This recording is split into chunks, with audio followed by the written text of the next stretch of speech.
علی بھائی پہلا سوال ہی کریٹیکل ہے۔ قرآن حکیم میں ملکہ بلقیس سے متعلق ایک واقعہ آیا ہے جس کا تخت بڑا مشہور تھا، اور اسی تخت کو سیدنا سلیمان علیہ السلام نے اٹھوانے کا ارادہ کیا، تو ایک ولی اللہ حضرت آصف بن برقیہ رحمہ اللہ نے آنکھ چپکنے سے پہلے اس وزنی تخت کو وہاں حاضر کر دیا۔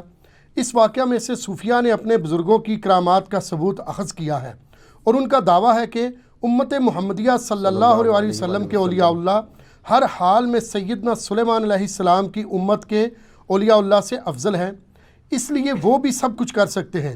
اس حوالے سے علی بھائی کا کیا موقف ہے؟ علی بھائی تو پہلے کہیں گے اگر وہ سب کچھ کر سکتے ہیں تو میرے بھائی مہربانی کر کے یوٹیوب کے اوپر جو نبی علیہ السلام کی شان میں گستاخانہ ویڈیوز اپلوڈڈ ہیں، جو دنیا کے 1.5 ارب مسلمان احتجاج کرنے کے باوجود ڈیلیٹ نہیں کروا سکے، تو پلک جھپکنے سے پہلے ذرا اسے ڈیلیٹ کروا دیں۔ اور اگر نہ کروا سکے، جو انشاءاللہ تعالیٰ کبھی بھی نہیں کروا سکتے، یہ ظاہر ہے کہ یہ تو فزیکل ایفرٹ کے ساتھ اللہ تعالیٰ نے معاملات کو جوڑا ہوا ہے، تو پھر آپ نے سمجھ لینا ہے کہ یہ صرف ان کے زبانی دعوے ہیں۔ انشاءاللہ تعالیٰ میں اس کی فل انجینئرنگ کروں گا اور پورے پلان کے ساتھ۔ آپ دیکھ رہے ہیں کچھ عرصے سے ہم پہلا کوشچن بڑا کریٹیکل ڈال دیتے ہیں تاکہ ہر اینگل سے اس فتنے کو دبایا جائے جو ہمارے سب کانٹیننٹ انڈیا، پاکستان، بنگلہ دیش میں لوگ پیش کرتے ہیں، اور اس کی بنیاد کے اوپر پتہ نہیں کیا کیا رزلٹ نکالتے ہیں اور کتاب و سنت کا مذاق اڑاتے ہیں۔ سیدنا سلیمان ابن داود علی نبینا و علیہم السلام بنی اسرائیل کی ہسٹری میں ایک بڑی یونیک پرسنالٹی ہے، کیونکہ انہی کی وجہ سے بنی اسرائیل کو دوسرا عروج نصیب ہوا تھا، جس کے بعد ٹیمپل آف سلیمان یعنی ہیکل سلیمانی تعمیر ہوا یروشلم میں، جس سے ایلیا بھی کہا جاتا ہے، بیت المقدس بھی کہا جاتا ہے، یروشلم بھی۔ اور وہ ہیکل سلیمانی 70 عیسوی میں سیدنا عیسیٰ علیہ نبینا علیہ الصلوۃ والسلام کے رفع سماوی کے آلموسٹ 35 سال کے بعد ٹائٹس نے حملہ کر کے تباہ و برباد کر دیا تھا۔ صرف اس کی ایک دیوار اس وقت باقی ہے جسے ویلنگ وال کہتے ہیں، دیوار گریہ، جو آپ اکثر ویڈیوز میں دیکھتے ہیں کہ یہودی یوں تورات پکڑ کے اس کے سامنے یوں پڑھ رہے ہوتے ہیں، اس ایک دیوار کے سامنے۔ اور یہ ہیکل سلیمانی کی وہ بچ جانے والی دیوار ہے، اور ظاہر ہے کہ ان کی یہ خواہش ہے کہ ہم دوبارہ سے اس ہیکل کو تعمیر کریں، اور ان کا یہ دعویٰ ہے کہ یہ بیت المقدس میں جو مسلمانوں نے بعد میں مسجد اقصیٰ بنا لی تھی، اس کے نیچے جو ہے وہ ہمارا تابوت سکینہ بھی دفن ہو گیا ہے، اس کے لیے بھی وہ سازشیں کرتے رہتے ہیں۔ تابوت سکینہ کے اوپر میری ویڈیو الگ سے ریکارڈڈ موجود ہے، وہ آپ دیکھ سکتے ہیں۔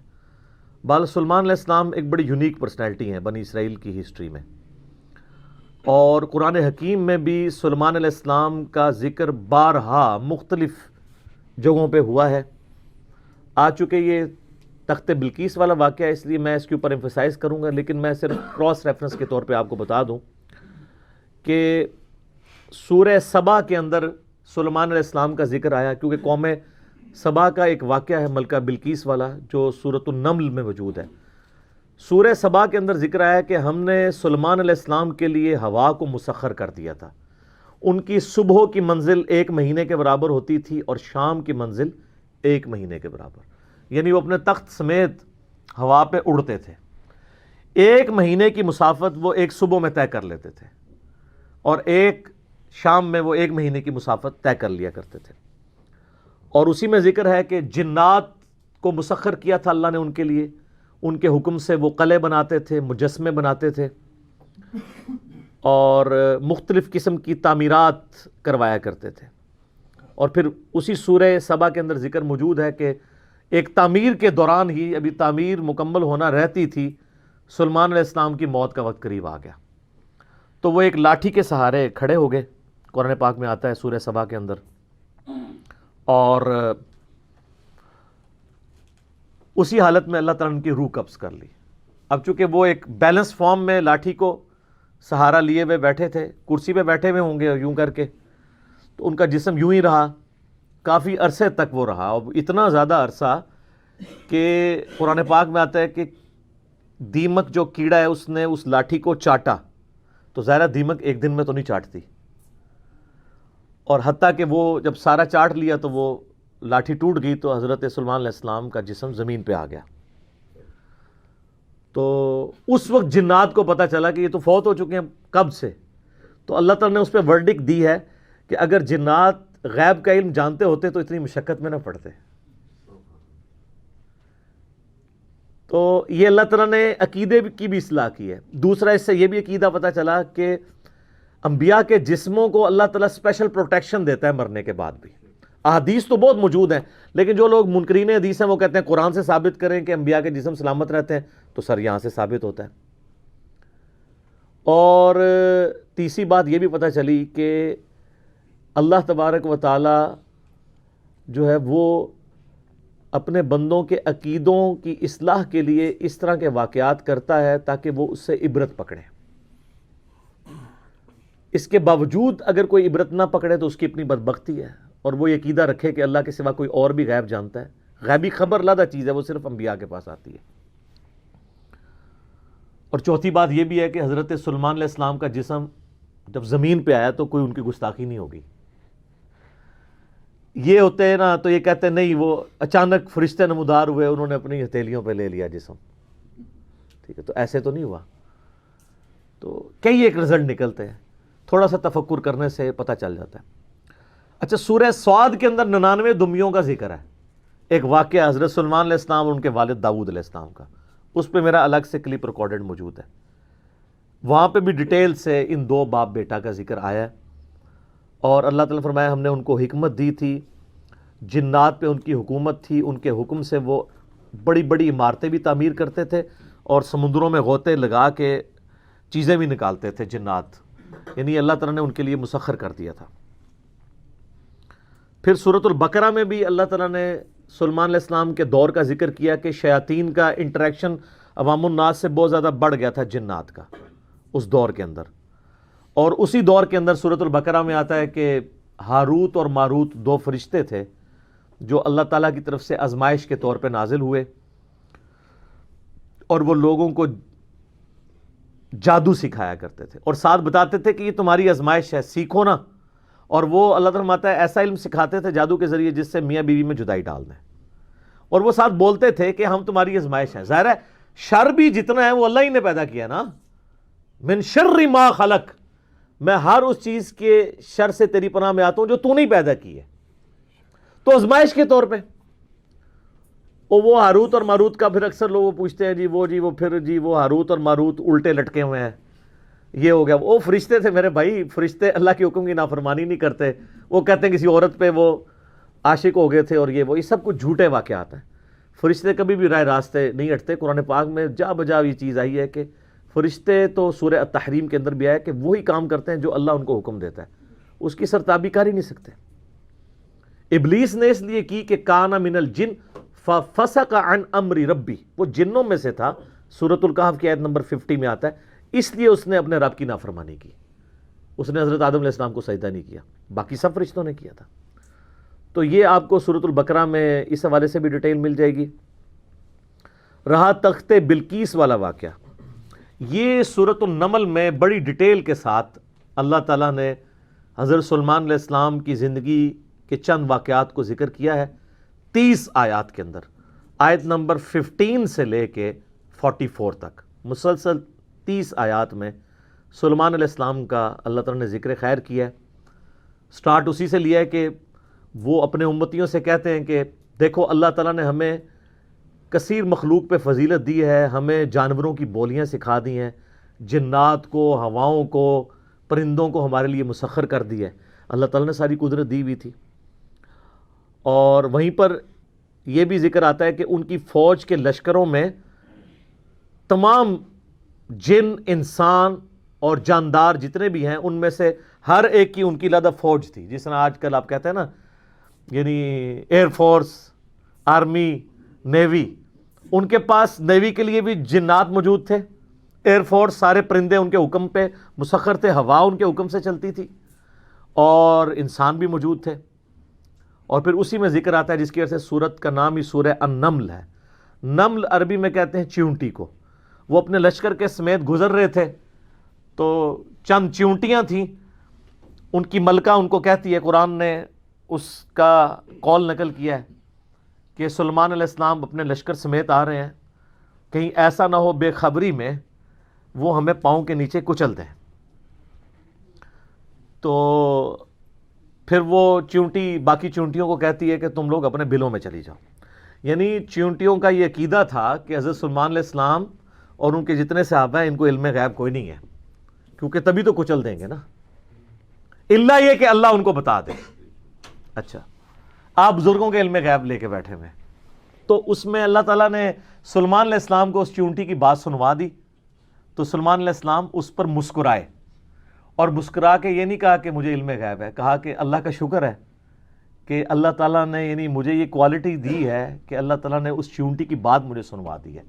ہر جگہ آپ کو سلیمان علیہ السلام کا کریکٹر نظر آئے گا، گاڈ اورینٹڈ۔ ویسے یہودیوں میں ایک گروہ ایسا بھی ہے جو سلیمان علیہ السلام سے سخت نفرت کرتا ہے، اور بڑے بڑے ان کے اوپر سکینڈل بھی بنائے ہوئے ہیں انہوں نے، کیونکہ سلیمان علیہ السلام بڑے کٹر قسم کے موحد تھے، تو توحید و عزم نہیں ہوتی نا۔ ہر جگہ آپ کو نظر آئے گا سلیمان علیہ السلام جب بھی کوئی کام ہوتا ہے نا، اپنے تو کسی کمال کا ذکر ہی نہیں کرتے، وہ کہتے ہیں یہ اللہ نے مجھے آزمایا ہے، اللہ نے مجھے دیا ہے تاکہ میں اللہ کا شکر ادا کروں، اللہ مجھے جانچ رہا ہے کہ میں نے، وہ تو سینٹرڈ اراؤنڈ گاڈ، اور یہی ایک موحد کی نشانی ہوتی ہے۔ اور وقت کا پیغمبر تو امام الموحدین ہوتا ہے نا، تمام موحدین کا امام ہوتا ہے۔ تو وہ چیونٹی جو ہے نا، اس کی گفتگو حضرت سلیمان علیہ السلام سن کے مسکراتے ہیں اور پھر اللہ تعالیٰ کا شکر ادا کرتے ہیں کہ مجھے اللہ نے یہ کوالٹی دی ہے۔ اس کے بعد پھر ذکر آتا ہے کہ اسی دعا میں وہ کہتے ہیں کہ اے اللہ مجھے بخش دے، مجھے اپنی رحمت سے اپنے نیک بندوں میں داخل فرما، اور یہ جو تو نے مجھے اس طرح کی نعمتیں دی ہیں تو مجھے اس قابل بنا کہ میں تیری نعمتوں کا شکر ادا کرتا رہوں۔ ہائے ہائے، یہاں کہتے ہیں بزرگوں کا کمال ہے، فلاں کی نگاہ کرم، حالانکہ وہ کہہ سکتے تھے میرے ابا جی دیاں دعاواں نے، انہوں دا فیض ہے، میں انہوں دا ہی مرید ہوں نا، ابا وہ ہے بھی تھا، داؤد علیہ السلام پیغمبر تھے۔ سب کچھ گاڈ اورینٹڈ ہے۔ ایک پیغمبر کا باپ بھی پیغمبر ہے تو وہ اپنی کسی کوالٹی کو اپنے پیر کی طرف منسوب نہیں کر رہا، جو واقعی جینون پیر ہے، اللہ کی طرف منسوب کر رہا۔ اسی لیے تو آپ کو کہا جاتا ہے نا کہ آپ قرآن نے ڈائریکٹ نہیں پڑھنا، آپ گمراہ ہو سکتے ہیں، کیونکہ آپ یہ سوچیں گے نا۔ تو اس لیے تو ہم کہتے ہیں مرنے سے پہلے اے مسلمان کر لے اس پہ غور، کتابوں کا خدا اور ہے، بابوں کا خدا اور جب تم غور کر لو اس کے بعد ایک بار یہ بھی کہنا ہے کہ نہ میں وہابی نہ میں بابی، میں ہوں مسلم علمی کتاب، نہ ہم سو کالڈ وہابی ہیں، کوئی علمی بات کرے تو اس کو کہتے ہیں یہ وہابی ہے، اور نہ ہم بابوں کا دفاع کرنے والے بابی ہیں، ہم علمی کتابی مسلم ہیں الحمدللہ۔ اچھا، وہ سورہ نمل میں پھر آگے چلتا ہے کہ حضرت سلیمان علیہ السلام اپنے دربار میں بیٹھے ہوتے ہیں، اب سارے ان کے کمانڈر حاضر ہیں، جنوں کا کمانڈر بھی ہے، اسی طریقے سے انسانوں کے کمانڈر بھی، سارے ان کے سردار وہاں پہ جمع ہیں۔ تو جو ان کی ایئر فورس کا کمانڈر تھا نا، وہ ہدہد تھا۔ ہدہد ایک پرندہ ہے جس کی بڑی خوبصورت سی کلگی ہوتی ہے، جیسے مرغے کی ہوتی ہے، اور بڑا ایکسٹرا آرڈنری پرندہ ہے۔ آپ جا کے گوگل پہ سرچ کریں، یوٹیوب پہ اس کی ویڈیوز دیکھیں کہ اللہ نے اس کو کیا صلاحیتیں دی ہوئی ہیں۔ وہ ان کا سمجھ لیں ایئر فورس کا چیف تھا، ٹھیک ہے۔ تو آپ نے فرمایا وہ کدھر غائب ہے، اور پھر ساتھ فرمایا کہ وہ اپنی غیر حاضری کی کوئی جسٹیفیکیشن مجھے پیش کرے، اور اگر اس نے کوئی ایسی جسٹیفیکیشن نہ پیش کی کہ وہ میرے دربار سے غائب کیوں ہے، تو میں اسے سزا دوں گا یا میں اسے ذبح کر دوں گا۔ بس یہ آپ ورڈک بولتے ہیں تو تھوڑی دیر بعد ہدہد آ جاتا ہے اور وہ اپنی جسٹیفیکیشن پیش کرتا ہے۔ اب ظاہر ہے وہ میں نے بتایا کہ سورہ نمل میں ہی آتا ہے کہ اللہ تعالیٰ نے جانوروں کی بولیاں سکھا دی تھیں ان کو۔ تو حضرت سلیمان علیہ السلام اس سے پوچھتے ہیں کہ بتاؤ، ہے سر پھر ہدہد دیکھیں کڈا پکا مواحد سی۔ وہ کہتا ہے کہ اے سلیمان علیہ السلام، میں آپ کے لیے ایک ایسی خبر لے کے آیا ہوں جو آپ کے علم میں بھی نہیں ہے۔ بابی نہیں تھا ہدہد نا۔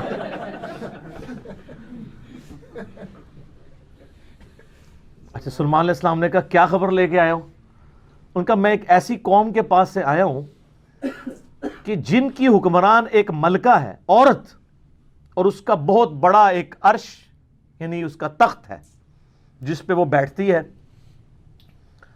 اب وہ آپ کو نا ویسے کھنڈرات بھی اس کے مل چکے ہیں، ایک پکچر ہمیں ملی، انشاءاللہ ہم اس میں اٹیچ بھی کریں گے۔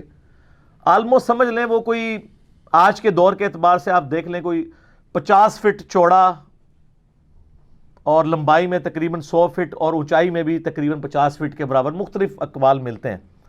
یعنی ایک اچھا خاصا بڑا اس کا تخت تھا جس پہ اس کے سارے وہ سردار ارد گرد بیٹھتے تھے، اور وہ پتھر کا بنا ہوا بڑا سا. ان کا میں نے ایک عورت دیکھی ہے، تو وہ آپ کے علم میں نہیں ہے کہ وہ حکومت کر رہی ہے ان پہ، اور بڑا اس کا ایک تخت ہے، اس کے کئی سردار ہیں، اور شیطان نے ان کے برے اعمال ان کی نظر میں سنوار دیے ہیں. وہ اللہ کو چھوڑ کے سورج کی پوجا کرتے ہیں. سر ایک ہدہد کو بھی ٹینشن ہے شرک کی، آپ ذرا یہ دیکھیں. اسی لیے اللہ تعالیٰ نے فرمایا نا کہ قریب ہے کہ آسمان پھٹ پڑے اور زمین شک ہو جائے اور پہاڑ ریزہ ریزہ ہو جائے. ان دعوا للرحمن ولدا، جو رحمان کے لیے بیٹا تجویز کرتے ہیں، اگر یہ شرک کی تکلیف کا احساس یہ آسمان زمین اور پہاڑوں پہ ہو تو یہ بھی دب جائیں سے کہ اللہ کے لیے اس طرح کی باتیں لوگ کرتے ہیں. تو اور پھر وہ کہتا ہے کہ اب حدود کی بھی آپ تقریر دیکھیں جناب، کہ شیطان نے برے اعمال ان کی نظروں میں سنوار دی ہیں، اللہ کو چھوڑ کے وہ سورج کی پوجا کر رہے ہیں، حالانکہ عظمت اس اللہ کی ہے جو زمین و آسمان کا مالک ہے. ان کو تو چاہیے تھا اسے ہی سجدہ کریں، اور اس پہ آیت سجدہ بھی ہے. اللہ اکبر.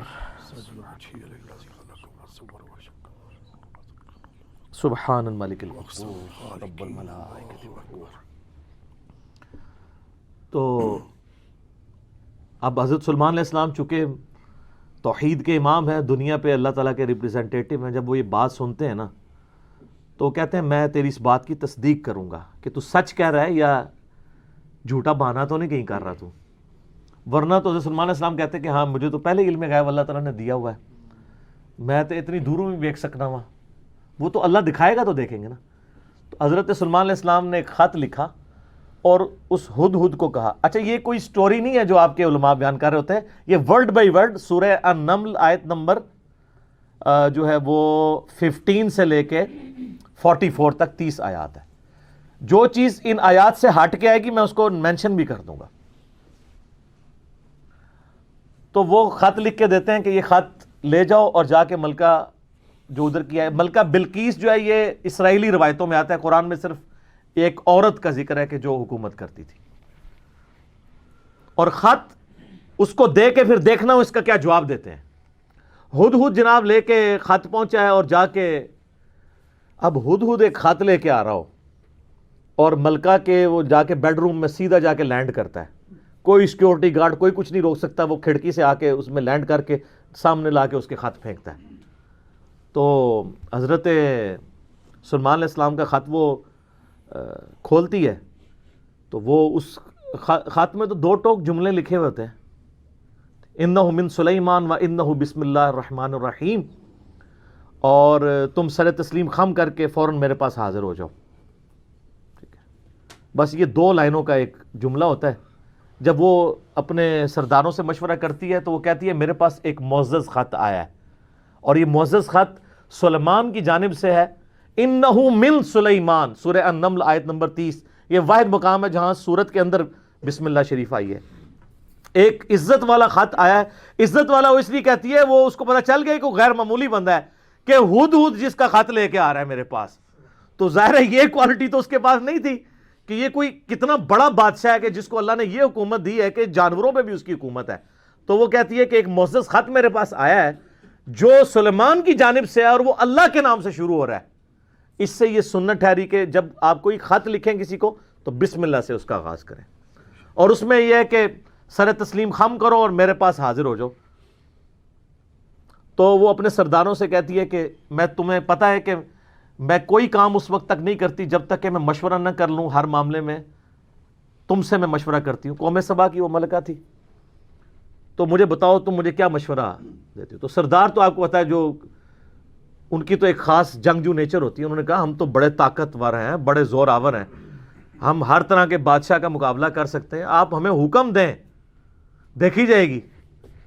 لیکن وہ تو سمجھدار ہوتی ہے نا، جس طرح مجھے بھی آگے لوگ پھونک چڑھا رہے ہوتے ہیں، لیکن جو بندہ ڈرائیونگ سیٹ پہ بیٹھا ہوتا ہے اس کو پتہ ہوتا ہے کہ کام کو کس حکمت سے لے کے چلنا ہے.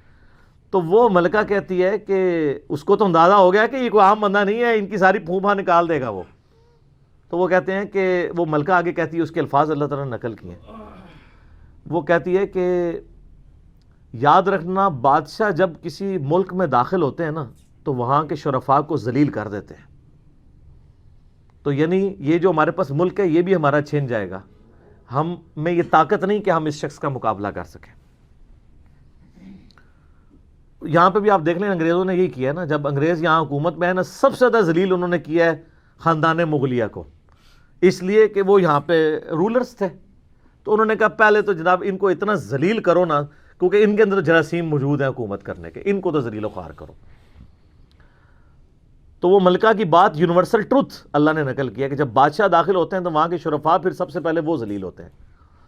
تو وہ کہتی ہے کہ اس میں جلدی نہیں ہمیں کرنی چاہیے، میں سلمان کو نا کچھ گفٹ بھیجتی ہوں اور میں دیکھتی ہوں کہ اس کے رسپانس میں وہ کیا کرتا ہے.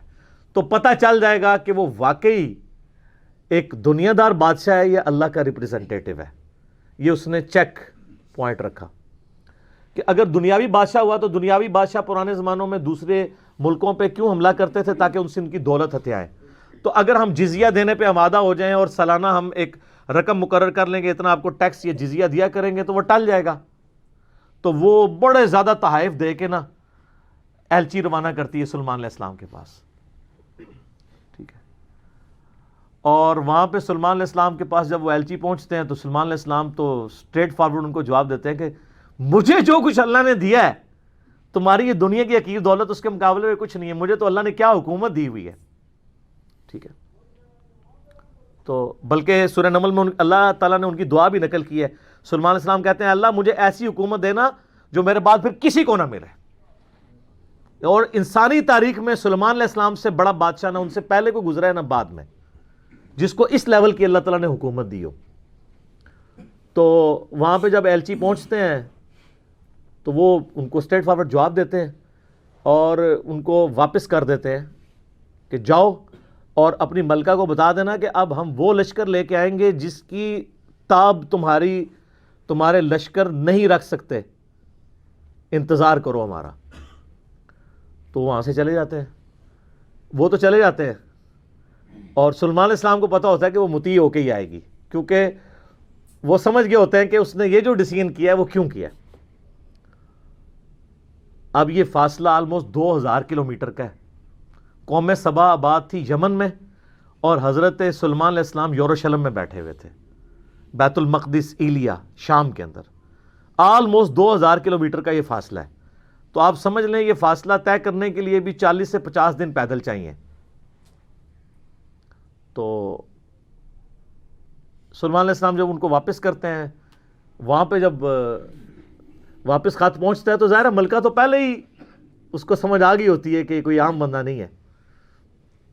تو ملکہ یہ ڈیسائیڈ کرتی ہے کہ میں خود سلیمان کے پاس جاؤں گی، کیونکہ اس خط میں پہلے میں کیا لکھا تھا کہ مطیع ہو کے میرے پاس حاضر ہو. سر یہ بادشاہت کا آپ لیول دیکھیں کہ دوسرا بادشاہ جنگ بھی نہیں کرنی پڑ رہی، سیدھا وہ خود حاضر ہو رہا ہے. خیر اس بات کو کچھ عرصہ گزر جاتا ہے. جب اس کا لشکر آنے کے 3-4 دن یا کچھ دن باقی رہ جاتے ہیں نا تو سلمان علیہ السلام اپنی مجلس میں بیٹھے ہوتے ہیں. تو سلمان علیہ السلام اپنے درباریوں سے کہتے ہیں کہ وہ جو بلقیس ہے وہ مطیع ہو کے میرے پاس آنے والی ہے. ان کو پتہ ہے، فیڈ بیک مل جاتی ہے، اللہ تعالیٰ نے وحی کے ذریعے آگاہ کر دیا. تو پھر وہ ایک گفتگو کرتے ہیں وہاں پہ جہاں پہ وہ تخت بلقیس کا ذکر ہے. اور آصف بن برقیہ کا نام قرآن میں نہیں ہے، یہ اسرائیلی روایتوں میں. وہ سورۃ النمل کی آیت نمبر ہے 30. اعوذ باللہ من الشیطان الرجیم، بسم اللہ الرحمن الرحیم. بلکہ آیت نمبر 30 میں تو وہ یہ آگی 38 نمبر سے آن ورڈ. 30 تو پہلے گزر چکی نا، انہ من سلیمان و انہ بسم اللہ الرحمن الرحیم. یہ آیت نمبر ہے 38. قال یا ایھا الملأ ایکم یأتینی بعرشہا قبل ان یأتونی مسلمین. حضرت سلمان علیہ السلام کہتے ہیں اے میرے سردارو جو میرے ساتھ اٹیچ لوگ ہو، تم میں سے کون ہے کہ جو مجھے اس ملکہ کا تخت لا کر دے اس سے پہلے کہ وہ سر تسلیم خم کرتی ہوئی میرے پاس حاضر ہو جائے.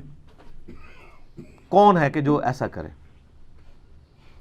قال عفریت من الجن، تو ایک بڑا دیو ہیکل جن کہتا ہے انا آتیک بہ قبل ان تقوم من مقامک، کہ میں آپ کی اس محفل برخاست ہونے سے پہلے 3-4 گھنٹے کی جو بھی آپ کی مجلس ہوتی ہے، مجلس ختم ہونے سے پہلے میں وہ تخت آپ کو یہاں پہ لا دوں گا. انبلیویبل چیز ہے. 2000 کلومیٹر سے اتنا بڑا تخت پتھر کا وزنی 3-4 گھنٹے کیا، وہ تو آج بھی آپ اگر جہاز میں بھی لائیں تو 3-4 گھنٹے میں نہیں پہنچ سکتا، اس کو تو لفٹ کرنے میں پرابلم ہو جائے گی. وَإِنِّي عَلَيْهِ لَقَوِيٌّ أَمِينٌ، اور میں اس کے اوپر امانت دار بھی ہوں، میں پوری رسپانسبلٹی سے یہ کام کروں گا، اور میں طاقت بھی مجھے اللہ نے دی ہے. جنات کو اللہ نے بہت طاقت دی ہوئی ہے. تو حضرت سلیمان علیہ السلام یعنی ایگری نہیں کرتے اس مسئلے میں. تو پھر ایک اور شخص، قال الذی عندہ علم من الکتاب، وہاں ایک شخص بیٹھا ہوتا ہے جس کے پاس کتاب میں سے علم ہوتا ہے. وہ کہتا ہے انا آتیک بہ قبل ان یرتد الیک طرفک، میں اس تخت کو آپ کے سامنے حاضر کر دوں گا آپ کی آنکھ جھپکنے سے پہلے، فریکشنز آف سیکنڈ میں لے آؤں گا. ہمارے لیے تو وہی ہضم کرنا مشکل ہے، تو یہ تو خیر بہت بڑی چیز ہے. تو یہ اس نے دعویٰ کیا، بس یہ دعویٰ کرنے کی دیر تھی اور وہ لے بھی آیا تخت. فَلَمَّا رَآهُ مُسْتَقِرًّا عِندَهُ، تو حضرت سلیمان علیہ السلام نے جب وہ تخت وہاں پر آیا ہوا دیکھا، قَالَ هَذَا مِن فَضْلِ رَبِّي، انہوں نے کیا حضور کڈے پہنچے بزرگوں، کیا بات ہے، کیا صاحب کرامت ہو، نہیں اومٹ کر دیا. ان کا یہ میرے رب کا فضل ہے. ہذا من فضل ربی، آپ لکھتے ہیں نگاہ مرشد سے، ماں باپ کی دعا سے، اور پیغمبر کا کہتا ہے ہذا من فضل ربی، یہ تو میرے رب کا فضل ہے. کیوں ہے فضل؟ لیبلونی اشکر ام اکفر، تاکہ وہ مجھے آزمائے کہ میں اس کا شکر گزار بنتا ہوں یا نہ شکرا. یہ سر توحید ہے. ومن شکر فانما یشکر لنفسہ، اور جو کوئی اللہ کا شکر کرے گا تو وہ بھی اپنے نفس کی خاطر ہی کر رہا ہوگا، اللہ کو کوئی پرواہ نہیں. ومن کفر، اور جو کوئی اللہ کی ناشکری کرے، فإن ربی غنی کریم، تو میرا رب تو غنی ہے، کریم ہے، اسے کسی کی پرواہ ہی نہیں ہے. ھذا من فضل ربی. اچھا اس کے بعد پھر آتا ہے کہ وہ ملکہ جب آئی، حضرت سلیمان علیہ السلام نے کہا کہ نا اس تخت کی حیت بدل دو، ڈیزائننگ اس کی تھوڑی سی چینج کر دو، جو اس کے اوپر کوئی پھول بوٹے لگے ہوئے تھے تھوڑا سا اسے ٹیمپر کرو، اور میں دیکھوں گا کہ وہ پہچانتی ہے اپنے تخت کو کہ نہیں پہچانتی. تو وہ پھر ملکہ وہاں پہ آ پہنچتی ہے. تو سلیمان علیہ السلام اسے ریسیو کرتے ہیں اور کہتے ہیں اس تخت کے بارے میں تیرا کیا خیال ہے؟ تو وہ بڑی سمجھدار ہوتی ہے، تو وہ کہتی ہے یہ تو لگتا ہے کہ یہ میرے تخت ہی ہے، اس کی مثل مجھے لگ رہا ہے، بلکہ شاید وہی ہے. تو یہ اس کی سمجھداری کا بھی ثبوت ہے کہ وہ اس کو ٹیمپرڈ فارم میں بھی پہچان لیتی ہے. اور یہ اس کو دوسرا میسج مل جاتا ہے، انہوں نے کیا لڑنا ہے، اس نے کہاں سے لڑنا ہے. وہ تو یہ بھی نہیں تھی ایکسپیکٹ کر سکتی کہ 4 مہینے میں بھی کوئی اٹھا کے یہاں لا سکے. ابھی تو اس کو یہ پتہ ہی نہیں تھا، یہ تو ایسے آیا ہوا ہے. ٹھیک ہے. تو پھر سلیمان علیہ السلام اسے اپنے جو ٹیمپل ہے نا اس کی بھی تھوڑی جھلک کرواتے ہیں. آگے ایک محل میں جب لے کے آتے ہیں کمرے میں، تو اس میں ایسے شیشے جڑے ہوئے ہوتے ہیں کہ وہ گویا دیکھنے میں تالاب محسوس ہو رہا ہوتا ہے. تو جب اس پہ پاؤں رکھنے لگتی ہے وہ سمجھتی ہے شاید پانی والا تالاب ہے، تو وہ اپنے جو تہمد ہے یا جو بھی اس نے کپڑے پہنے ہوتے ہیں وہ تھوڑی سی اٹھا لیتی ہے، اس کی پنڈلیاں بھی ننگی ہو جاتی ہیں، وہ سمجھتی ہے پانی ہے، تو وہ پانی نہیں ہوتا، تو وہ امپریس ہوتی ہے. اور پھر وہ وہاں پہ کہتی ہے کہ میں سلیمان کے ساتھ اپنے رب کے سامنے سر تسلیم خم کرتی ہوں، جو میں شرک کرتی رہی میں اللہ کی طرف رجوع لاتی ہوں. اور وہ اسلام قبول کرتی ہے. باقی اسرائیلی روایتوں میں پھر ملتا ہے کہ سلیمان علیہ السلام کا نکاح اس کے ساتھ ہوتا ہے. قرآن نے اس چیز کو ایڈریس نہیں کیا. قرآن تو بس کنکلوڈ اس پہ کرتا ہے کہ وہ مسلمان ہو جاتی ہے. نہ وہ بریلوی ہوتی ہے، نہ دیوبندی ہوتی ہے، نہ اہل حدیث ہوتی ہے، نہ شیعہ ہوتی ہے، بلکہ مسلمان ہو جاتی ہے. اور آپ یہ الفاظ دیکھیں جناب، مسلمان ہی ہیں ہر طرف. ہاں، قالت رب انی ظلمت نفسی، وہ کہتی ہے میرے رب میں اپنی جان پہ ظلم کرتی رہی اس سے پہلے. وَأَسْلَمْتُ مَعَ سُلَيْمَانَ لِلَّهِ رَبِّ الْعَالَمِينَ، اور میں سلیمان کے ساتھ سر تسلیم خم کرتی ہوں اس رب کے سامنے، اللہ کے سامنے جو سارے جہانوں کا پالنے والا ہے. میں سر تسلیم خم کرتی ہوں، میں مسلم ہوتی ہوں. تو وہ اپنا آپ اپنے رب کے حضور سر تسلیم خم کر دیتی ہے. تو یہ واقعہ یہاں پہ مکمل ہوا. اب وہ یہ کہتے ہیں جناب کہ جی وہ انہوں نے فکر لگ، اچھا اس سے تو توحید اخذ کرنی چاہیے تھی. یہ چکر میں پڑ کے وہ کہتے ہیں وہ بندہ لبو کیڑا جے جنہیں انج کر کے تخت لے کے آیا. وہ بندہ اگر امپورٹنٹ ہوتا نا تو اللہ تعالیٰ اس کی تعریف وہاں پہ بیان کرتا، اس کے تو فوراً ساتھ ھذا من فضل ربی آ گیا. وہ کہتے ہیں جی کوئی ولی اللہ تھا تو اب اس کا مطلب ولی اللہ یہ سب کچھ کر سکتے ہیں. اچھا جی تو پھر کیا کریے جو کر سکتے ہیں؟ تو وہ کہتے ہیں آپ رفع دین کرنا چھوڑ دیں چونکہ ایسے ولی اللہ رفع دین نہیں کرتے. یہی کچھ کہنا چاہ رہے ہوتے ہیں نا آپ، جو ہے ایاک نعبد و ایاک نستعین پڑھنا چھوڑ دیں، آپ ان بابوں کو پکارنا شروع کر دیں. یہ کہنا چاہ رہے ہوتے ہیں وہ اصل میں. تو تواڈے تے اللہ نے بلا چھڑ دیتی ہے، ہن تک تواڈے نال ہوندی کیا ہے؟ میں ہن دی انجین نہیں کر لگا، ہو چکی ہے، لیکن آج میں اس ایک واقعے کی کرنے لگوں انشاءاللہ تعالی. قرآن پاک خاموش ہے کہ یہ کون تھا بندہ. یہ جن تھا، انسان تھا، فرشتہ تھا، پیغمبر تھا. کہا وہاں پہ ایک شخص تھا جس کے پاس کتاب کا علم تھا. قرآن کی روح سے تو کتاب کا علم جو ہے نا وہ پیغمبر کو دیا جاتا ہے. عین ممکن ہے وہ پیغمبر ہو، کیونکہ ایک وقت میں کئی پیغمبر اگلے زمانوں میں ہوا کرتے تھے. عین ممکن ہے وہ کوئی فرشتہ ہو، جیسا کہ بخاری مسلم میں حدیث ہے، اے اللہ روح قدس کے ذریعے حسان کی مدد فرما. حسان ابن ثابت شعر کہتے تھے تو اللہ تعالیٰ کے حضور نبی علیہ السلام نے دعا کی کہ جبرائیل علیہ السلام کے ذریعے اس کی مدد فرما، جس طرح قرآن پاک میں آتا ہے عیسیٰ علیہ السلام کی اللہ نے مدد کی تھی روح قدس کے ذریعے کہ وہ مٹی کی مورت میں پھونک مارتے تھے وہ پرندہ ہو جاتی تھی. مادر ذات اندھے اور کوڑیوں پہ ہاتھ پھیرتے تھے تو اس کو شفا ہو جاتی تھی. روح قدس کے ذریعے حضرت عیسیٰ علیہ السلام کی مدد کی گئی. تو یہاں پہ بھی سلیمان علیہ السلام کی مدد کسی فرشتے کے ذریعے کی گئی ہو، عین ممکن ہے.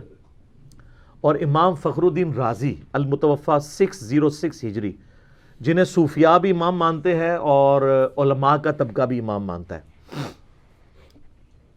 انہوں نے بڑی ایک مشہور تفسیر لکھی، تفسیر کبیر. بڑی بڑی خرافات ہیں اس تفسیر میں، اچھی چیزیں بھی ہیں. وہ بضد ہے کہ یہ جو الفاظ ہیں نا کہ وہ شخص جس کے پاس کتاب کا علم تھا یہ خود حضرت سلیمان علیہ السلام ہی تھے. سلیمان علیہ السلام خود وہ تخت لے کر آئے اور ان کا ھذا من فضل ربی، دیکھو میں لے آیا ہوں یہ. اچھا اب ان ساروں کو مصیبت پڑ گئی ہوئی ہے، پوری تصوف کھڑی تھی اس واقعے پہ. صوفیوں کے امام اور ایسا امام جسے علماء بھی امام مانتے ہیں، وہ کہتے ہیں سلیمان علیہ السلام آپ لے کے آئے ہیں. اب اگر سلیمان علیہ السلام لے آتے ہیں تو ساری بابیں ختم. ٹھیک ہے، تو یہ میں نے علمی طور پہ بات کی، لیکن یہ ان کی جو تفسیر ہے یہ قرآن میں فٹ ان نہیں بیٹھتی. قرآن پاک اس معاملے کو اس سے زیادہ اہمیت نہیں دیتا کہ اللہ تعالیٰ کی قدرت کا اظہار ایک شخص سے ہوا جو حضرت سلیمان علیہ السلام کا درباری تھا، چاہے وہ جن تھا، فرشتہ تھا یا کوئی پیغمبر تھا، انسان تھا، کوئی بھی تھا. اس کے بعد ہمیں رویہ بتایا گیا کہ ہم نے اللہ کی طرف رجوع لانا ہے. یہ نہیں کہا گیا کہ اس سے آپ نے اپنے بزرگ بابے ثابت کرنے ہیں. یہ بالکل غلط ایٹیچیوڈ ہے. اور اس کے اوپر یہ ڈاکٹرن کھڑا کرنا کہ جی حضرت سلیمان علیہ السلام کے امتی کی اگر یہ شان ہے تو نبی علیہ السلام کے امتیوں کی شان اس سے زیادہ ہوگی. شان زیادہ ہونے کے لیے کمالات کا زیادہ ہونا ضروری نہیں ہوتا. قرآن تو شان کی بنیاد علم بتاتا ہے اور اس کے بعد اگر آپ کی نسبت بھی ہے، جیسے نبی علیہ السلام کو اللہ نے اگلی امتوں پہ ان کی امت کو فضیلت دی ہے نبی علیہ السلام کی وجہ سے، کنتم خیر امت اخرجت للناس، اور نبیوں والا کام دیا ہے، تأمرون بالمعروف وتنہون عن المنکر وتؤمنون باللہ. تو یہ اس قسم کے رزلٹ نکالنے کی کوشش کرتے ہیں. تو میں اب ان کو سمجھانے کے لیے ایک بات کر رہا ہوں کہ یہ تو امتی کی بات ہو رہی ہے نا. ہمارے محبوب صلی اللہ علیہ وآلہ وسلم ان کے بارے میں جو ہمارا عقیدہ ہے وہ کیا ہے؟ صحیح مسلم میں حدیث ہے کہ شب معراج آپ علیہ السلام نے انبیاء کی امامت فرمائی. تو امام الانبیاء ہوئے نا. اچھا، کیا اس کی بنیاد میں ہم یہ ماننا شروع کر دیں کہ اگلے نبیوں کی جو جو کوالٹیز تھیں وہ ہمارے پیغمبر میں موجود ہے؟ تو ایسے نہیں ہو سکتا. کلی فضیلت ضرور ہے، کئی ایک چیزیں ہیں جو اگلے انبیاء کو جزوی طور پہ فضیلت حاصل تھی جو ہمارے نبی علیہ السلام کو حاصل نہیں ہے. کلی فضیلت ہمارے پیغمبر کی ہے صلی اللہ علیہ وآلہ وسلم. میں آپ کے سامنے رکھتا ہوں، حضرت آدم علیہ السلام کو فرشتوں نے سجدہ کیا نا. کیا ہمارے نبی علیہ السلام کو کیا یا ہم اپنے نبی علیہ السلام کو سجدہ کر سکتے ہیں؟ تو آپ کی انالوجی مانی جائے کہ اگلے سارے نبیوں کی شان یہاں پہ جمع ہو، پھر تو سارے امتیوں کو چاہیے حضور کو سجدہ کریں. وہ تو ابو داؤد ترمذی ابن ماجہ میں حدیث ہے، ایک صحابی نے جب سجدہ کیا فرمایا سر اٹھا کیا کر رہا ہے؟ جب میں فوت ہو جاؤں گا تم میری قبر سے گزرو گے کیا وہاں پہ بھی سجدہ کرو؟ انہوں نے کہا نہیں یا رسول اللہ. تو فرمایا مجھے کو سجدہ کر رہے ہو؟ اگر میں سجدہ جائز سمجھتا تو بیویوں سے کہتا کہ اپنے خامدوں کو سجدہ کریں اس حق کے سبب جو اللہ نے ان کو دیا ہے. تو سجدہ تعظیمی بیان ہو گیا نا ہمیشہ کے لیے. اچھا، بخاری اور مسلم دونوں میں آتا ہے کہ قیامت والے دن سب لوگ ننگے اٹھائے جائیں گے اور سب سے پہلے اللہ تعالیٰ ابراہیم علیہ السلام کو لباس پہنائے گا.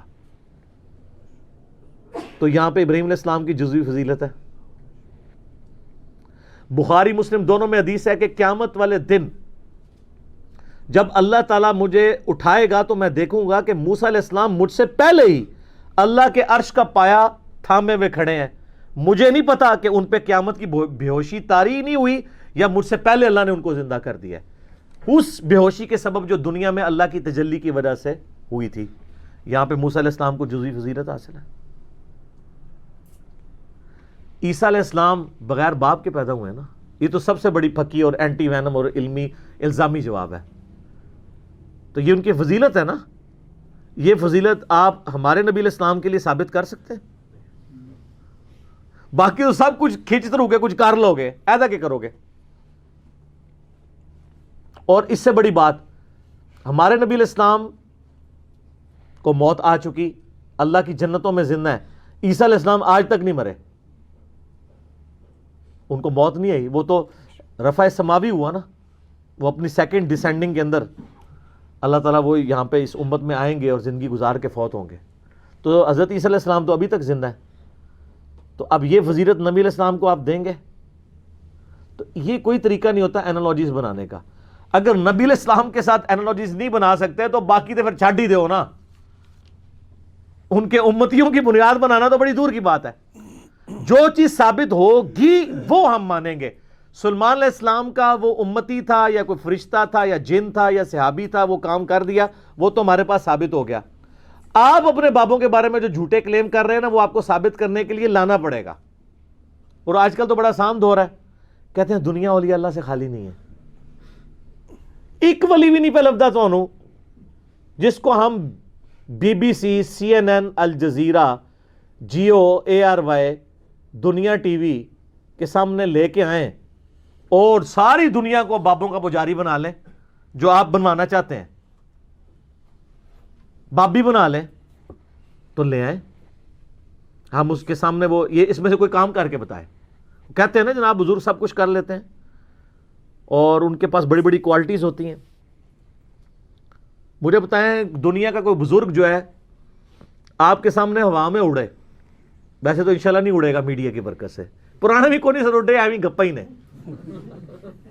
اگر وہ ہوا میں اڑے اور وہ آپ کو کہے کہ جی یہ اڑنا اس بات کی دلیل ہے کہ 2 + 2 5 ہوتے ہیں، آپ مان لیں گے؟ کیوں؟ کیونکہ آپ کو یہ بات پتا ہے کہ 2 + 2 4 ہوتے ہیں. اس کا یہ کرتب مجھے اس بات پہ نہیں ابھار سکتا کہ میں 2 + 2 کو 5 کہوں. تو سر ان کے کرتب ہمیں اس بات پہ ابھار سکتے ہیں کہ ہم قرآن و سنت کو چھوڑ کے ان کے پیچھے لگ جائیں؟ تو تف ہے ایسے بندے کے اوپر جو 2 + 2 4 والی حیثیت بھی قرآن و سنت کو نہ دے. اسی لیے تو ہم کہتے ہیں نا، مرنے سے پہلے اے مسلمان کر لے اس پہ غور. کتابوں کا خدا اور ہے، بابوں کا خدا اور. یہ کتابی بات ہے. اور یہاں تو کتنے لوگ ہیں جو ایلوژن کر دیتے ہیں. یہ ڈیوڈ کاپر فیلڈ کو ذرا آپ یوٹیوب پہ جا کے دیکھیں, کرس اینجل کو دیکھیں, کبھی وہ پانی پہ چل رہا ہے, کبھی دیوار پہ چڑھ کے بتا رہا ہے, کبھی ہوا میں اڑ کے, وہ سارا ایلوژن ہی کیا ہوا ہے اس نے, وہ پورا دھوکہ ہے, اس کی بھی ویڈیوز رکھی ہیں کیسے کر رہے ہیں. اللہ نہ کرے پاکستان آ جائے تو سارے مولویاں اور پیراں دی دکاناں بند, سارے دربار اجڑ جان گے. آپ دیکھ لیں وہ جو کچھ کر کے بتا رہا ہے. کیوں؟ لوگ کہیں گے آپ کے بابوں کی تو کتابوں میں لکھی ہوئی ہیں, جعلی کتابیں باتی ہیں, یہ تو ہم سامنے دیکھ رہے ہیں.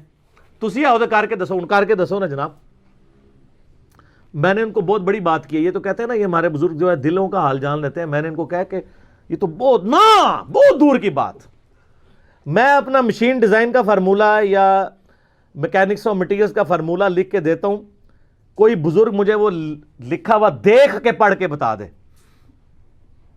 اچھا یہ بھی مانتے ہیں نہیں پڑھ سکتا, اس میں اتنے زیادہ کوئی لیٹن کے الفابیٹ ہیں, کچھ گریک کے الفابیٹس ہیں, جس نے وہ سیکھا نہیں ہوا وہ تو اس کو بتا ہی نہیں سکتا. ابھی تو میں یہ کہہ نہیں رہا کہ وہ بتائے کہ یہ فارمولہ کس چیز کا, یہ تو بالکل نہیں بتا سکتا, صرف پڑھ کے بتا دے.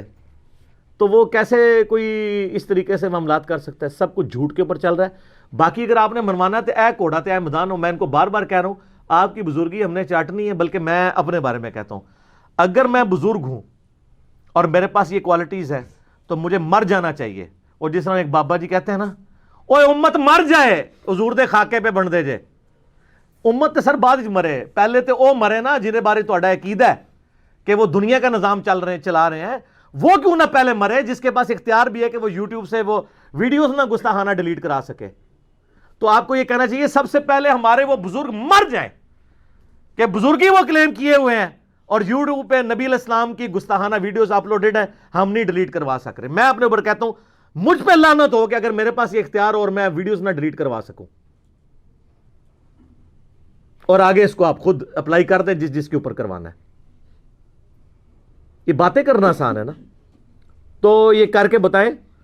اور جی وہ کہتے ہیں جناب وہ جی نگاہ مارتے ہیں, ایسے نگاہ اٹھاتے ہیں جناب عرش پہ, نیچے تکتے ہیں جناب 7 زمینہ, تیل بھی کراس. اے تیل دے نہ گھاٹے فٹ ہو گیا جی. تیل کسی بزرگ نے نہیں دریافت کیتا یار. یعنی کتنے انرجی کرائسس ہیں پاکستان کے اوپر. دنیا میں بھی جو پہلا تیل کا کنواں ہے اس کو بمشکل 200 سال ہوئے ہوں گے. پنسلوینیا میں امریکن سٹیٹ میں سر ایڈون نے دریافت کیا ہے. داڑھی تھی ان کی پوری مٹھی تھی, لیکن مسلمان نہیں تھے. کسی بزرگ نے نہیں تیل دریافت کیا. تو یہ کیا زمین کے اندر 7 زمینوں کے نیچے جا کے دیکھتے رہے, تیل نظر ہی نہیں آیا انہوں. کہانی جھوٹ.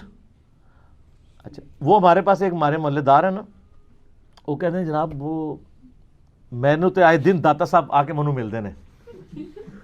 میں کہا سر جب ہوں آون نا تو تسی پڑھنا لا حول ولا قوت الا باللہ.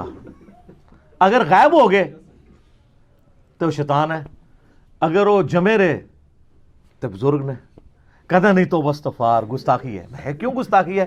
بخاری مسلم کی حدیث ہے کہ جنت کے خزانوں میں سے خزانہ اللہ نے مجھے دیا ہے, لا حول ولا قوت الا باللہ. میں نے کہا آپ میرے سامنے لا حول ولا قوت الا باللہ پڑھو, میں غائب نہیں ہوں گا. اعوذ باللہ من الشیطان الرجیم پڑھو, میں غائب نہیں ہوں گا. میں تو خوش ہوں گا. اگر کوئی اولیاء اللہ میں سے ہے تو وہ اسم اعظم سن کے تو خوش ہوگا, بلکہ بزرگوں کو حاضر کرنا ہو تو پڑھنا چاہیے لا حول ولا قوت الا باللہ. وہ خوش ہو کے حاضر ہو جائیں, اسم اعظم ہے نا یہ. تو چونکہ یہ لا حول ولا قوت الا باللہ پڑھتے نہیں ہیں, وہ شیطان اندر غائب بھی نہیں ہوتا. کدے وہ کہتے ہیں خیزر ہے, کدے کچھ کہتے ہیں, کدے کچھ کہتے ہیں, بالکل جھوٹ بولتے ہیں. اور پھر وہ لیم ایکسکیوز کیا دیتے ہیں, کہتے ہیں دیکھیں جی یہ موبائل انگریزوں نے بنایا ہے, اتنی ہی دور سے سن لیتا ہے, تو اللہ کا ولی نہیں سن سکتا. دیکھیں ادھر جاؤ سر اسی تو ہم دیں گے, بزرگوں کو تو چھوڑ دیں. ایک عام انسان جانوروں سے تو افضل ہے نا. تو ان بزرگوں کے جتنے مریدین ہیں, یعنی آپ لوگ جو ہم سے آگے جھگڑتے ہیں, آپ جانوروں سے افضل ہیں نا. تو چڑیا تو اڑ لیتی ہے, آپ میں سے کون ہے جو اڑ سکے؟ بزرگ بھی نہیں اڑ سکتے اللہ کے فضل نال, تسی بھی نہیں اڑ سکتے. تو یہ کمپیریزن کروانا بالکل غلط ہے, کیونکہ اللہ تعالیٰ نے اس کو وہ کوالٹیز دی ہیں جو انسانوں کو نہیں دی. اور انسانوں کو ایسی کوالٹیز دی ہیں جو ان کو نہیں دی ہیں. تو جو اللہ نے جو کوالٹی دی اس فریم آف ریفرنس سے باہر نہیں کو نکل سکتا. اگر کہتا ہے اڑ سکتا ہے کوئی ان میں سے, تو قرآن میں یہ والا واقعہ تو آیا تخت بلقیس والا, آپ کو ہم کیسے چیک کریں؟ آ جاؤ سارے منار پاکستان. لیکن ہمیں تو یقین ہے, جس طرح ہمیں یقین ہے 2 + 2 4 ہوتے ہیں, آپ کی شہادت کا بھی ہمیں یقین ہے. ہم پیراشوٹ گوروں کا بنایا ہوا آپ کو باندھ دیں گے, گوروں کا بنایا ہوا. یہ میں اس لیے کہہ رہا ہوں تاکہ پتہ چلے کہ ان بزرگوں کی کنٹریبیوشن کیا ہے, جو کہتے ہیں ہمارے پاس اتنے علوم ہیں, اور منار پاکستان سے ان کو نیچے دھکا نہیں دیں گے. خود ہی بسم اللہ پڑھ کے, یا جو بھی, یا شیخ عبد القادر جنانی, یا وہ جو کہتے ہیں نہیں فلانے پیر صاحب اتھوں ٹرے تے اتھوں ٹری تے اتھوں پکڑ لیا, بلا لو سارے بابے نو تے چھال مارو, تو پورا پاکستان آپ کے پیچھے چلے گا اور مان لے گا. اور جب آپ زمین کے قریب پہنچنے لگے نا, تو آپ نے ایک دفعہ تو اپنے عقیدوں سے توبہ کرنی ہے, اور شعر پڑھنے کا تو ٹائم نہیں ہونا, آپ شہید ہی ہو جائیں گے. فوراً بٹن دبا کے پہلے لینڈ کرنا ہے, لینڈ کرنا ہی کہنا ہے کہ بالکل انجینئر صاحب صحیح کہہ دینے کہ مرنے سے پہلے اے مسلمان کر لے اس پہ غور, کتابوں کا خدا اور ہے بابوں کا خدا اور پھر ساتھ کہنا جی بس جی آج تو بعد نہ میں وابی نہ میں بابی, میں ہوں مسلم علمی کتابی. ہونا چاہیے نا ایسے. یہ تجربہ کر کے دیکھ لیں. اور سر یہ جہاز انگریزوں کا بنایا ہوا بوئنگ 747 یا ایئر بس A380 جہاز, کاکپٹ میں ان کو بٹھا دینا, یہ جہاز اڑا نہیں سکتے. نگاہ مار کے اڑنا تو بڑی دور کی بات ہے. جو جہاز اڑ رہا ہو نا, اڑتے جہاز سے اگر پائلٹ پیچھے ہٹ جائے اور ان بزرگوں کو لا کے بٹھا دیں, جس کو عقیدہ ہے نا, تو وہ اپنی ایک فلائٹ بک کروا لے, سارے پاکستان کے بزرگوں تو جان چھڑاؤ. وہ جا کے کتنے لینڈ کرے گا جہاز؟ اگلی دنیا میں. اس دنیا نہیں لینڈ کرنے لگا. یہ سب کے سب جھوٹی باتیں انہوں نے مشہور کی ہوئی ہیں. تو یہ انہوں نے اگر ثابت کرنی ہے تو کر کے بتائیں. اس طرح نہیں جی تسی نہیں مندے اسی مننے ہاں. وہ بات مانتے ہیں جو ہوئی ہے, قرآن و سنت کے اندر موجود ہے. کہتے ہیں جی ہمارے بزرگوں کی باتیں قرآن و سنت میں تو نہیں ہوں گی, تو ہم کب کہہ رہے ہیں قرآن و سنت سے نکالیں؟ ہم کہہ رہے ہیں کر کے دسو. دیکھو نا, اگر حضرت سلمان علیہ السلام کے درباری نے تو کر کے بتا دیا نا, اس نے تو نہیں کہا کہ میرے ابا جی کرتے ہوندے سن, انہوں نے کر کے دسیا, تسی کر کے دسو تو ہم مان لیں گے. تو بالکل یہ فیل ہو چکے ہیں, ان کے پاس کوئی بھی چیز موجود نہیں رہی. اور میں نے کئی بار بیان کیا کہ آپ لوگ بیمار ہوتے ہیں, آپ کو درباروں پہ لے جاتے ہیں, جب بزرگ بیمار ہوتے ہیں ان کو شفا انٹرنیشنل میں اور آغا خان میں لے جاتے ہیں. کتنے بزرگ ہیں پاکستان لیول کے, میں نام نہیں لیتا, پیشاب بند ہوا ہے تو ان کو آغا خان میں لے گئے. کیوں؟ وہاں لے جائے نا, وہ اسی دربار کے اوپر جہاں آپ کہتے ہیں سمندر روکا ہوا ہے. سر کوئی انسان اپنا پیشاب نہیں روک سکتا, سمندر کا تو سائز ہی نہیں آپ لوگوں کو پتا کتنا ہے.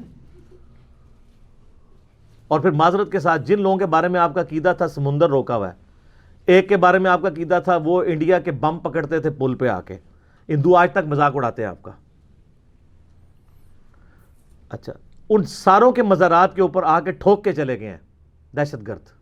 ہم اس چیز کو کنڈیم کرتے ہیں. اس کے بعد آپ تحفظ اولیاء کانفرنسز بھی کرتے رہے ہیں, یہاں ہمارے جیل میں بھی ہوئی ہے. مجھے میسج کیے ہیں جی تحفظ اولیاء کانفرنس. میں کہا سبحان اللہ, ابھی تک تو آپ کہتے تھے اولیاء اللہ ہماری حفاظت کرتے ہیں, اب آپ بھی اولیاء کا تحفظ کرنا شروع ہو گئے. اور وہ کہتے ہیں پریس کلب کے سامنے احتجاج ہوگا. میں کہا نا, یہ سارے بڑے بڑے مزاروں کے باہر احتجاج ہونا چاہیے کہ سر کتنے بڈھے ہو گئے ہو, اون کوالٹیز ختم ہو گئی نے, یہ کہانیاں ہی سمجھے. جو بندہ قبر سے نکل کے راوی کے پل پہ آ رہا ہے, تو جو ادھر ٹھوک کے جا رہا ہے اس کو کیوں نہیں پکڑ رہا؟ سوچنے والی بات ہے نا. جو سمندر روک سک رہا ہے, اسی مزار کے اوپر کتنے لوگ آ کے دہشت گرد کے حملے کے اندر, دہشت گردوں کے حملے میں مارے جاتے ہیں, کیوں نہیں روک سک رہا؟ اچھا, اب بعض لوگ پتہ کہتے ہیں, وہ کہتے ہیں جی وہ جی خانہ کعبے میں بھی کرین گر گئی تھی نا, فوراً اسے پہنچ دے جائے, کیونکہ ان کو پتہ ہے اللہ انہاں دا ہے, بابے ساڈے نے, تو سر اسی اون کرنا ہے. سر اللہ نے کہیں دعویٰ نہیں کیا کہ آپ بسم اللہ پڑھ کے ساکٹ میں 2 انگلیاں ڈال دیں تو آپ بچ جائیں گے. اللہ نے دنیا بقدر ایفرٹ رکھی ہے. اللہ نے تو حسین علیہ السلام کو ذبح ہوتے بھی دیکھا ہے. اللہ نے خانہ کعبے کی 2 دفعہ توہین ہوتے بھی دیکھی ہے, یزید کے ہاتھوں بھی, حجاج ابن یوسف کے ہاتھوں بھی. ابرا کا لشکر ایک ہی دفعہ ہلاک کیا تھا. بخاری مسلم میں حدیث ہے قرب قیامت میں ایک پتلی ٹانگوں والا حبشی کعبے کی اینٹ سے اینٹ بجا دے گا. تو نبی علیہ السلام خود بتا رہے ہیں دنیا بقدر ایفرٹ اللہ نے رکھی ہے. لیکن آپ کا بزرگوں کے بارے میں دعویٰ ہے کہ دنیا کا نظام چلا رہے ہیں, اور یہ سب کچھ کرتے ہیں. اللہ نے کہیں نہیں کہا, اللہ نے تو آپ کی ڈیوٹی لگائی ہوئی ہے کہ آپ نے بقدر ایفرٹ کرنا ہے. اس لیے اللہ تعالیٰ والا ہمیں کوئی دھونس نہ ڈالے اس معاملے میں.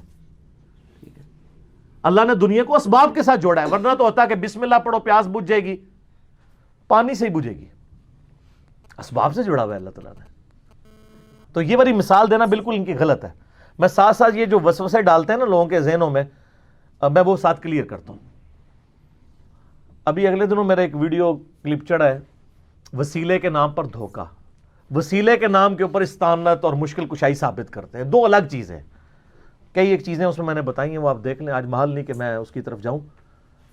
تو یہ بزرگوں کے بارے میں کہتے ہیں جی روحانی آپریشن کرتے ہیں, وہ جی بائی پاس کر دیتے ہیں. میں نے کہا بائی پاس تو بہت بڑی چیز ہے, ادھر تو گرائنڈر چلتا ہے. ایک نو مولود بچے کا کوئی خطرہ بزرگ کر کے بتا دے, خطرہ تو نظر آ جانا نا ہوا سامنے, کہ خطرہ نہیں ہوتا. وہ جو بائی پاس کر سکتا ہے وہ خطرہ نہیں کر سکتا. خطرہ نظر آ جانا ہے, بائی پاس کیا پتا ہے اندر ہوا ہے یا نہیں ہوا, اور روحانی ہے نا. سب شیطانی باتیں ہیں. اگر کوئی ہے تو خطرہ کر کے بتائے, نگاہ مار کے کر کے بتائے. خون بھی نہیں نکلنا چاہیے, کیونکہ جو تسی بائی پاس کرتے ہو خون نہیں نکلتا, روحانی بائی پاس کر رہے ہوتے ہیں. سب کہانی ہے. آخر میں تو ویسے اس پہ گھنٹوں بول سکتا ہوں, میرا فیوریٹ ٹاپک ہے. میں اپنی گفتگو کو کنکلوڈ کرتا ہوں اس حدیث پہ جو صحیح مسلم کے اندر ہے, دجال کے کانٹیکسٹ میں. نبی علیہ السلام فرماتے ہیں کہ قرب قیامت میں جب دجال آئے گا نا, اس کے ماتھے پہ کافر لکھا ہوگا, لیکن وہ کافر ڈائریکٹ نہیں لکھا ہوگا, کاف الف فا را. تو ہو سکتا ہے وہ کوئی اس سے کچھ اور ہی بنا لے, کاف سے کشف بنا لیں, الف سے اس کو اللہ کہہ دیں, ٹھیک ہے جی, فا سے کچھ اور بنا لیں, اس طرح کوئی بنا سکتے ہیں. بہرحال وہ اب ظاہر ہے کہ اس کو اللہ نے غیر معمولی صلاحیتیں دی ہوں گی. صحیح مسلم میں پوری ڈیٹیل آتی ہے, آسمان سے بارش برسا دے گا, زمین سے سبزہ اگا دے گا, اور ایک مومن پھر اسے چیلنج کرے گا سامنے آ کے. وہ کہے گا تو دجال ہے. وہ کہے گا میں اتنا کچھ کر رہا ہوں تو مجھے رب کیوں نہیں مانتے. وہ کہتا ہے, وہ کہے گا اس لیے کہ مجھے میرے نبی کی حدیث پہنچی ہے کہ تو دجال ہے. کرتب سے متاثر ہونے والا تو یہ بندہ نہیں ہوگا, قرآن و حدیث والا ہوگا نا, کتابی ہوگا نا. بابی ہوتا تو سیدھا انہوں ہی سجدہ کر دینا. تو وہ کہے گا میں تجھے قتل کر دوں گا. وہ قتل کرے گا پبلکلی, اس کے دو ٹکڑے کر کے ان ٹکڑوں کے درمیان چلے گا, اور پھر اسے ٹکڑوں کو جوڑ کے پھر زندہ کرے گا, اور کہے گا اب تو مجھے خدا مان, میں نے تجھے مار کے زندہ کیا ہے. وہ کہے گا تیرے اس عمل نے میرے عقیدے میں ہی اضافہ کیا ہے کہ تو واقعی دجال ہے, کیونکہ نبی علیہ السلام نے فرمایا تھا ایک مومن کو قتل کر کے وہ دوبارہ زندہ کرے گا, اور دوبارہ اس کو قتل کرنے پر قادر نہیں ہوگا, تو دجال ہے. ہائے ہائے. حضور علیہ السلام فرماتے ہیں وہ اس وقت کا سب سے بہترین مؤمن ہوگا, سب سے بہترین شہید ہوگا. لیکن وہ کون سا ہوگا؟ کتابوں کا ماننے والا, بابوں کا ماننے والا نہیں. سر اسی لیے ہم رو رو کے کہتے ہیں کہ مرنے سے پہلے اے مسلمان کر لے اس پہ غور, کتابوں کا خدا اور ہے, بابوں کا خدا اور ایک بار جھوم کے آپ نے میرے ساتھ نعرہ لگانا ہے, کیا؟ نہ میں وابی نہ میں بابی, میں ہوں مسلم علمی کتابی. جزاکم اللہ خیر.